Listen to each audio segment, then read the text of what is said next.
Carlos Finney, o apóstolo dos avivamentos, de 1792 a 1875. Perto da aldeia de New York Mills, no século XIX, havia uma fábrica de tecidos movida pela força das águas do rio Oriskany. Certa manhã, os operários se achavam comovidos, conversando sobre o poderoso culto da noite anterior, ocorrido no prédio da escola pública. Não muito depois de começar o ruído das máquinas, o pregador, um rapaz alto e atlético, entrou na fábrica. O poder do Espírito Santo ainda permanecia sobre ele. Os operários, ao vê-lo, sentiram a culpa de seus pecados, a ponto de terem de se esforçar para poderem continuar a trabalhar. Ao passar perto de duas moças que trabalhavam juntas, uma delas, no ato de emendar um fio, foi tomada de tão forte convicção que caiu em terra chorando. Segundos depois, quase todos em volta tinham lágrimas nos olhos, e em poucos minutos o avivamento encheu todas as dependências da fábrica.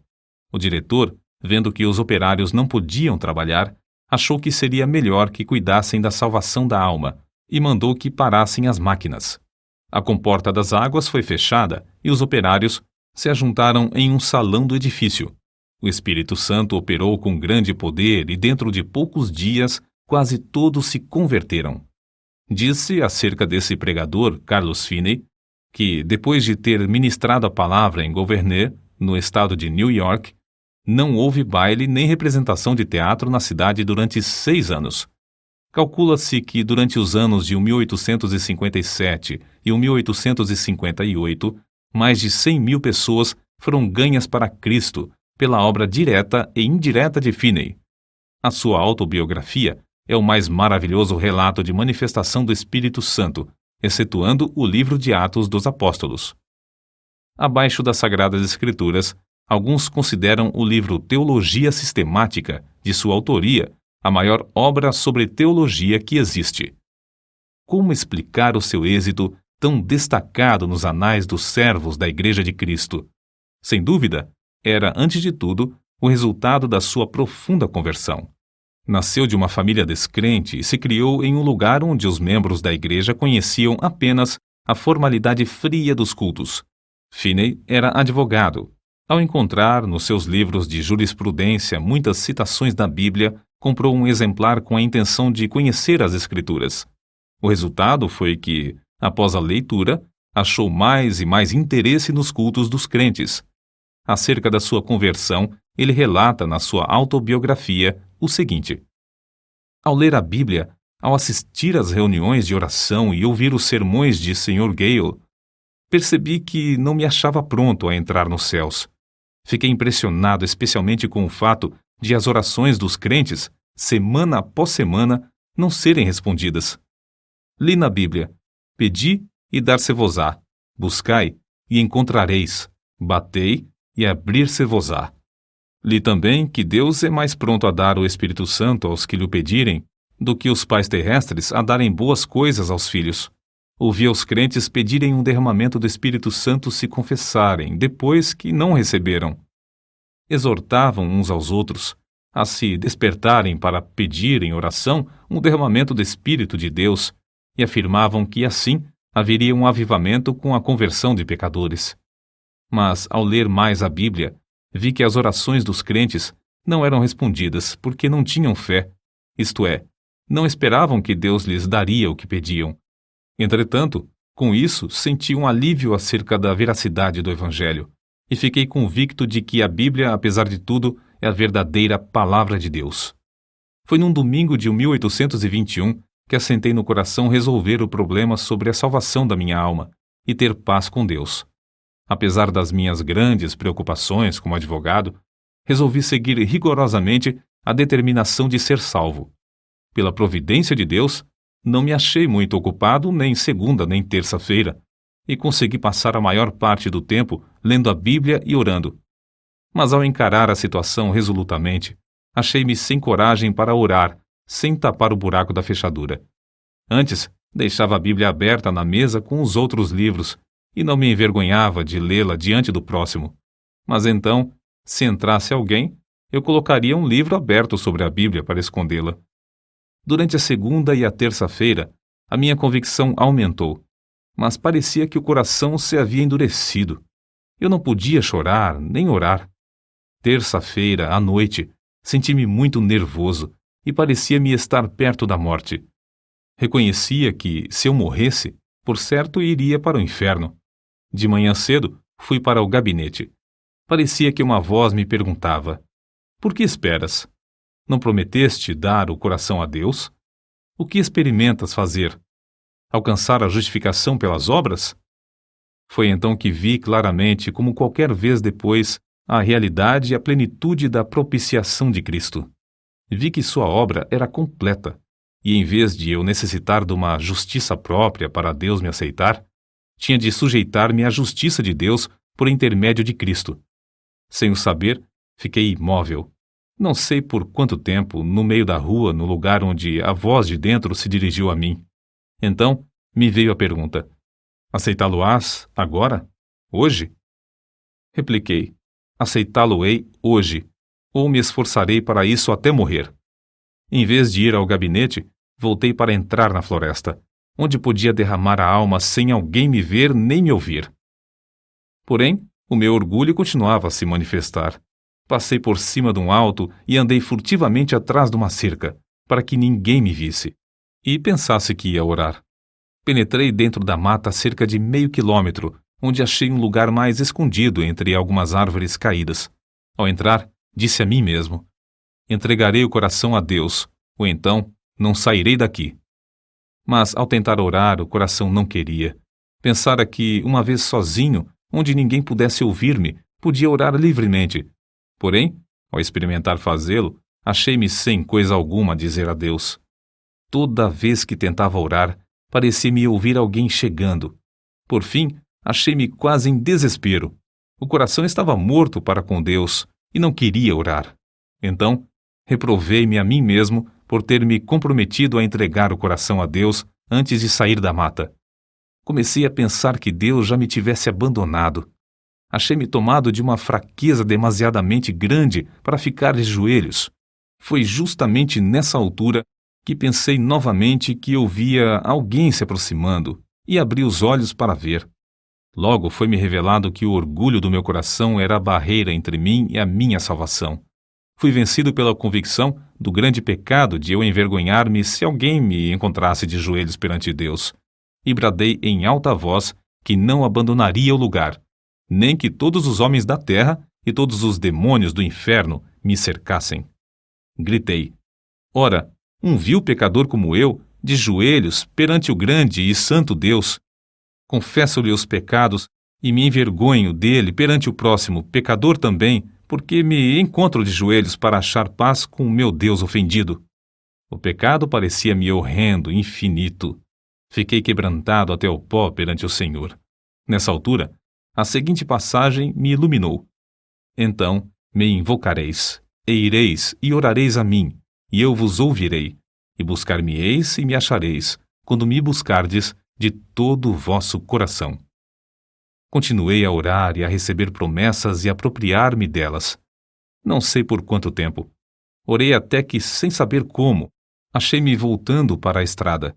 Lembro-me de que disse a mim mesmo: se eu me converter, pregarei o Evangelho. Na estrada, voltando para a aldeia, certifiquei-me da preciosa paz e da gloriosa calma na minha mente. Que é isso? Perguntei-me a mim mesmo. Entristecera eu o Espírito Santo até retirar-se de mim? Não sinto mais convicção. Então, lembrei-me de que dissera a Deus que confiaria na sua palavra. A calma de meu espírito era indescritível. Fui almoçar, mas não tinha vontade de comer. Fui ao gabinete, mas meu sócio não voltara do almoço. Comecei a tocar a música de um hino no rabecão, como de costume. Porém, ao começar a cantar as palavras sagradas, o coração parecia derreter-se e só podia chorar. Ao entrar e fechar a porta atrás de mim, parecia-me ter encontrado o Senhor Jesus Cristo face a face. Não me entrou na mente, na ocasião, nem por algum tempo depois, que era apenas uma concepção mental. Ao contrário, parecia-me que eu o encontrara como encontro qualquer pessoa. Ele não disse coisa alguma, mas olhou para mim de tal forma que fiquei quebrantado e prostrado aos seus pés. Isso, para mim, foi, depois, uma experiência extraordinária, porque parecia-me uma realidade, como se ele mesmo ficasse em pé perante mim, e eu me prostrasse aos seus pés, e lhe derramasse a minha alma. Chorei alto e fiz tanta confissão quanto foi possível entre soluços. Parecia-me que lavava os seus pés com as minhas lágrimas. Contudo, sem sentir ter tocado na sua pessoa. Ao virar-me para me sentar, recebi o poderoso batismo com o Espírito Santo. Sem o esperar, sem mesmo saber que havia tal para mim, o Espírito Santo desceu de tal maneira que parecia encher-me corpo e alma. Senti-o como uma onda elétrica que me traspassava repetidamente. De fato, parecia-me como ondas de amor liquefeito, porque não sei outra maneira de descrever isso. Parecia o próprio fôlego de Deus. Não existem palavras para descrever o maravilhoso amor derramado no meu coração. Chorei de tanto gozo e amor que senti. Acho melhor dizer que exprimi, chorando em alta voz, as inundações indizíveis do meu coração. As ondas passaram sobre mim, uma após outra, até eu clamar: morrerei se estas ondas continuarem a passar sobre mim. Senhor, não suporto mais. Contudo, não receava a morte. Não sei por quanto tempo este batismo continuou a passar sobre mim e por todo o meu ser, mas sei que era já noite quando o dirigente do coro veio ao gabinete para me visitar. Encontrou-me nesse estado de choro, aos gritos, e perguntou: Sr. Finney, que tem? Por algum tempo não pude responder-lhe. Então ele perguntou mais: Está sentindo alguma dor? Com dificuldade, respondi: Não, mas sinto-me demasiado feliz para viver. Saiu e, daí a pouco, voltou acompanhado por um dos anciãos da igreja. Esse ancião sempre foi um homem de espírito ponderado e quase nunca ria. Ele, ao entrar, encontrou-me no mesmo estado, mais ou menos como quando o rapaz o foi chamar. Queria saber o que eu sentia e eu comecei a lhe explicar. Mas, em vez de responder-me, foi tomado de um riso espasmódico. Parecia impossível evitar o riso que procedia do fundo do seu coração. Nessa altura, entrou certo rapaz que começara a frequentar os cultos da igreja. Presenciou tudo por alguns momentos, até cair ao chão em grande angústia de alma, clamando: Orem por mim! O ancião da igreja e o outro crente oraram, e depois Finney também orou. Logo após todos se retirarem, deixando Finney sozinho. Ao deitar-se para dormir, Finney adormeceu, mas logo acordou por causa do amor que lhe transbordava ao coração. Isso aconteceu repetidas vezes durante a noite. Sobre isso, ele escreveu depois: Quando me acordei de manhã, a luz do sol penetrava no quarto. Faltam-me palavras para exprimir os meus sentimentos ao ver a luz do sol. No mesmo instante, o batismo do dia anterior voltou sobre mim. Ajoelhei-me ao lado da cama e chorei pelo gozo que sentia. Passei muito tempo sem poder fazer coisa alguma senão derramar a alma perante Deus. Durante o dia, o povo se ocupava em falar da conversão do advogado. Ao anoitecer, sem qualquer anúncio do culto, ajuntou-se uma multidão no templo. Quando Finney relatou o que Deus fizera na sua alma, muitos foram profundamente tocados. Um sentiu-se tão convicto que voltou a casa sem o chapéu. Certo advogado afirmou: É claro que ele é sincero, mas que enlouqueceu é evidente. Finney falou e orou com grande liberdade. Realizavam-se cultos todas as noites por algum tempo, aos quais assistiam pessoas de todas as classes. Esse grande avivamento espalhou-se para muitos lugares em redor. Finney continuou: Por 8 dias, depois da sua conversão, o meu coração permanecia tão cheio que não sentia desejo de comer nem de dormir. Parecia-me que tinha um manjar para comer que o mundo não conhecia. Não sentia necessidade de alimentar-me nem de dormir. Por fim, cheguei a ver que devia comer como de costume e dormir quanto fosse possível. Grande poder acompanhava a palavra de Deus. Todos os dias, admirava-me ao notar como poucas palavras, dirigidas a uma pessoa, traspassavam-lhe o coração como uma seta. Não demorei muito em ir visitar meu pai. Ele não era salvo, O único membro da família que fizera a profissão de religião era meu irmão mais novo. Meu pai encontrou-me no portão e me perguntou: "Como tem passado, Carlos?" Respondi-lhe: "Bem, meu pai, tanto no corpo como na alma. Meu pai, o senhor já é idoso. Todos os seus filhos estão crescidos e casados, e nunca ouvi alguém orar na sua casa." Ele baixou a cabeça e começou a chorar, dizendo: "É verdade, Carlos. Entre e você mesmo ore." Entramos e oramos. Meus pais ficaram comovidos e, não muito depois, converteram-se. Se a minha mãe tinha qualquer esperança antes, ninguém o sabia. Assim, esse advogado, Carlos G. Finney, perdeu todo o gosto pela sua profissão e se tornou um dos mais famosos pregadores do Evangelho. Acerca de seu método de trabalhar, ele escreveu: "Dei grande ênfase à oração como indispensável, se realmente queríamos um avivamento. Esforçava-me por ensinar a propiciação de Jesus Cristo, sua divindade, sua missão divina, sua vida perfeita, sua morte vicária, sua ressurreição, a necessidade de arrependimento e de fé, a justificação pela fé e outras doutrinas que se tornaram vivas pelo poder do Espírito Santo. Os meios empregados eram simplesmente pregação, cultos de oração, muita oração em secreto, intensivo evangelismo pessoal e cultos para a instrução dos interessados. Eu tinha o costume de passar muito tempo orando. Acho que, às vezes, orava realmente sem cessar. Achei também grande proveito em observar frequentemente dias inteiros de jejum em secreto. Em tais dias, para ficar inteiramente sozinho com Deus, eu entrava na mata ou me fechava dentro do templo.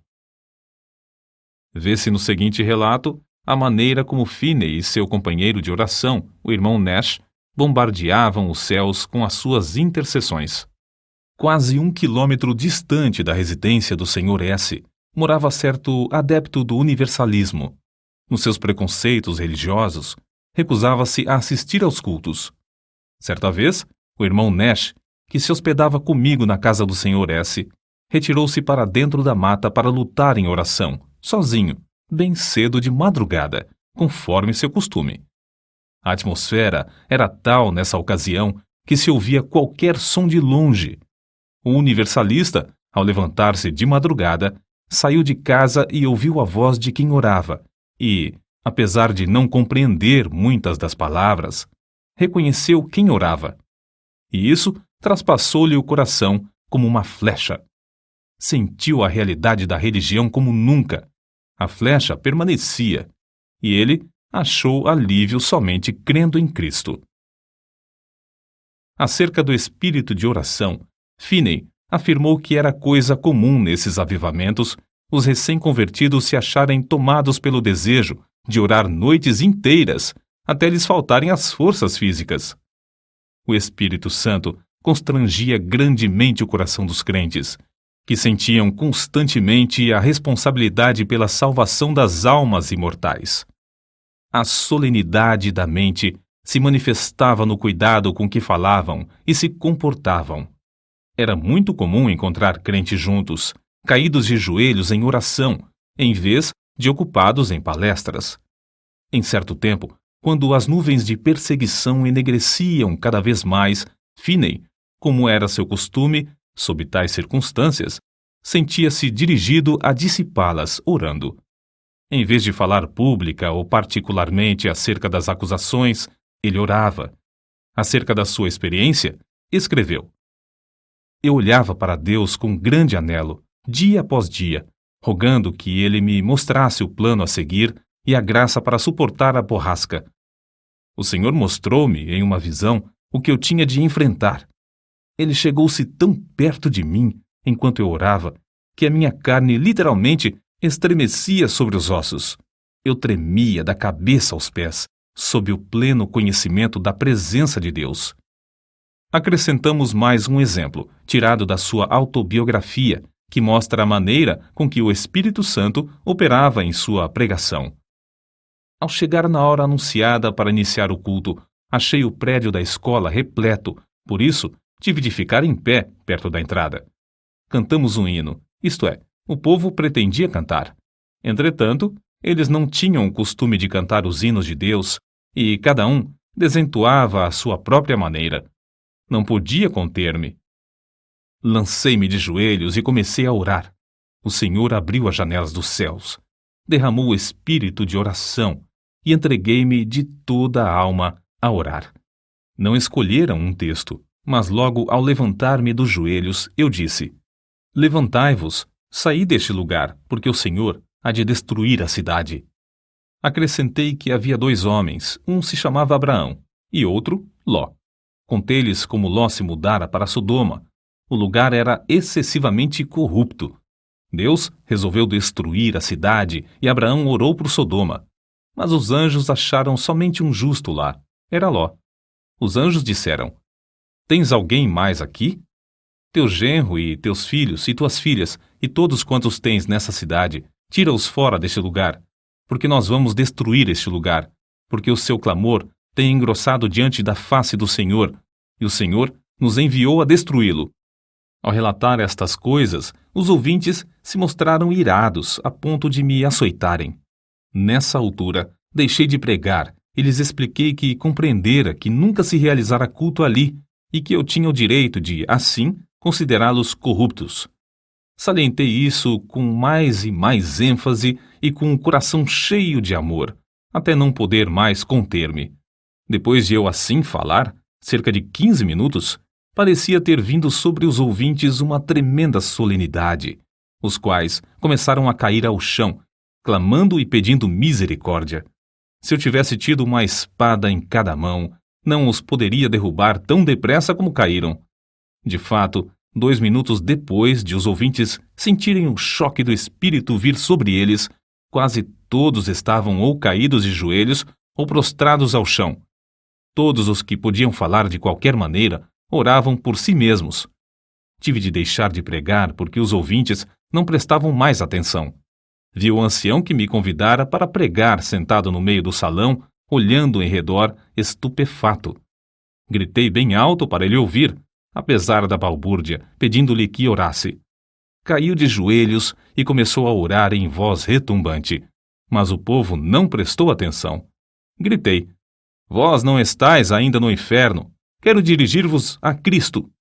O coração transbordava de gozo ao presenciar tal cena. Quando pude dominar os meus sentimentos, virei-me para um rapaz que estava perto de mim. Consegui atrair a sua atenção e preguei a Cristo, em voz bem alta, ao seu ouvido. Logo, ao olhar para a cruz de Cristo, ele acalmou-se por um pouco e então rompeu em oração pelos outros. Depois, fiz o mesmo com um outro, depois com mais outro e continuei assim, tratando com eles até a hora do culto da noite, na aldeia. Deixei o ancião que me convidara a pregar para continuar a obra com os que oravam. Ao voltar, havia tantos clamando a Deus que não pudemos encerrar a reunião, que continuou o resto da noite. Ao amanhecer o dia, alguns ainda permaneciam com a alma ferida. Não se podiam levantar e, para dar lugar às aulas, foi necessário levá-los a uma residência não muito distante. De tarde mandaram chamar-me porque ainda não findara o culto. Só nesta ocasião cheguei a saber a razão de o auditório agastar-se da mensagem. Aquele lugar cognominava-se Sodoma, e havia somente um homem piedoso lá, a quem o povo tratava de Ló. Era o ancião que me convidara a pregar. Depois de já velho, Finney escreveu acerca do que o Senhor fez em Sodoma. Embora esse avivamento caísse tão repentinamente sobre eles, era tão empolgante ver que as conversões eram profundas e a obra permanente e genuína. Nunca ouvi falar em qualquer repercussão desfavorável. Não foi só na América do Norte que Finney viu o Espírito Santo cair e abater os ouvintes em terra. Na Inglaterra, durante os 9 meses de evangelização que Finney promoveu lá, multidões também se prostraram enquanto ele pregava. Em certa ocasião, mais de 2.000 de uma vez. Alguns pregadores confiam na instrução e ignoram a obra do Espírito Santo. Outros, com razão, rejeitam tal ministério infrutífero e sem graça. Oram a Deus para que o Espírito Santo tome a direção e alegram-se no grande progresso da obra de Deus. Mas ainda outros, como Finney, Dedicam-se a buscar o poder do Espírito Santo sem desprezar a arma de instrução e veem resultados incrivelmente mais vastos. Durante os anos de 1851 a 1866, Finney foi diretor do Oberlin College e ensinou a um total de 20.000 estudantes. Dava mais ênfase ao coração puro e ao batismo no Espírito Santo do que à preparação do intelecto. O resultado foi que, de Oberlin, saiu uma corrente contínua de alunos cheios do Espírito Santo. Assim, após o término de uma campanha intensiva de evangelismo e no meio dos seus esforços no colégio, em 1857, Finney via cerca de 50.000, todas as semanas, converterem-se a Deus. By My Spirit, Jonathan Goforth, página 183. Os diários de New York, às vezes, quase não publicavam outras notícias senão do avivamento. Suas lições aos crentes sobre avivamento foram publicadas primeiro em um jornal e depois em um livro de 445 páginas que se intitulava Discursos sobre Avivamentos. As primeiras 2 edições, de 12.000 exemplares, foram vendidas logo ao saírem do prelo. Outras edições foram impressas em vários idiomas. Uma só editora em Londres publicou 80.000. Entre suas outras obras de circulação mundial, contam-se as seguintes: sua autobiografia, Discursos aos Crentes e Teologia Sistemática. Os convertidos nos cultos de Finney eram pela graça constrangidos a andar de casa em casa para ganhar almas. Ele mesmo se esforçava para preparar o maior número de obreiros em Oberlin College. Mas o desejo que ardia sempre em tudo era o de transmitir a todos o espírito de oração. Pregadores como Abel Carey e Father Nash viajavam com ele e, enquanto ministrava a palavra, eles continuavam prostrados em oração. Vejamos isso nas palavras de Finney. Se eu não tivesse o espírito de oração, não alcançaria coisa alguma. Se por um dia ou por uma hora eu perdesse o espírito de graça e de súplica, não poderia pregar com poder e fruto, e nem ganhar almas pessoalmente. Para que alguém não julgue que a obra era superficial, citamos outro escritor. Descobriu-se, por pesquisa empolgante, que mais de 85 pessoas de cada 100 que se convertiam sob a pregação de Finney permaneciam fiéis a Deus, enquanto 75 pessoas de cada 100 das que professaram conversão nos cultos de algum dos maiores pregadores se desviavam. Parece que Finney tinha o poder de impressionar a consciência dos homens sobre a necessidade de um viver santo, de tal maneira que produzia fruto mais permanente. Deeper Experiences of Famous Christians, página 243. Finney continuou a inspirar os estudantes de Oberlin College até a idade de 82 anos. Já no fim da vida, permanecia tão lúcido de mente como quando jovem, e sua vida nunca foi tão rica no fruto do Espírito e na beleza da sua santidade do que nos últimos anos. No domingo 16 de agosto de 1875, pregou seu último sermão, mas à noite não assistiu ao culto. Ao ouvir os crentes cantarem Jesus, Lover of My Soul, Let Me to Thy Bosom Fly, saiu até o portão da frente da casa e com estes que tanto amava, cantou na terra pela última vez. Acordou à meia-noite sofrendo dores lancinantes no coração. Sofrera assim muitas vezes durante a sua vida. Semeara as sementes de avivamento e as regara com lágrimas. Todas as vezes que recebia o fogo da mão de Deus, era com sofrimento. Finalmente, antes de amanhecer o dia, dormiu na terra para acordar na glória, nos céus. Faltavam-lhe apenas 13 dias para completar 83 anos de vida aqui na terra.